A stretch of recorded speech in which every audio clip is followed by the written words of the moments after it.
कमलाकुचूचुक कुङ्कुमतो नियतारुणितातुलनीलतनो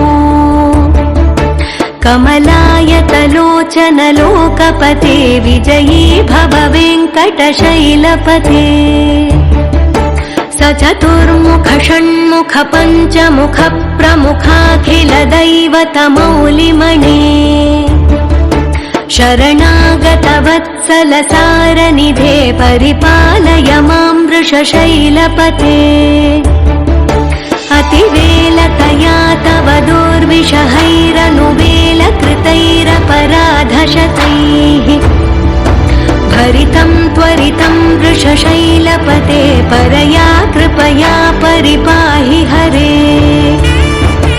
अधिवेङ्कटशैलमुदारमते जनताभिमताधिकदानरतात्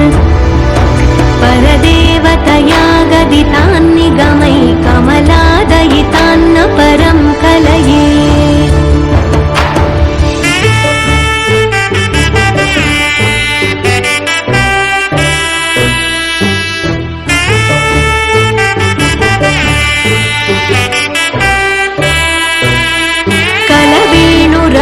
वशगोपवधूशतकोटिवृतात् स्मरकोटिसमात् प्रतिवल्लविकाभिमतात् सुखदात् वसुदेवसुतान्न परं कलये अभिरामगुणाकरदाशरथे जगदेकधनुर्धर धीरमते रघुनायक राम रमेश विभो वरदो भवदेव दया जलधे अवनीतनया कमनीयकरं रजनीकर चारुमुखाम्बुरुहम् रजनीचर राजतमो मिहिरं महनीयमहं रघु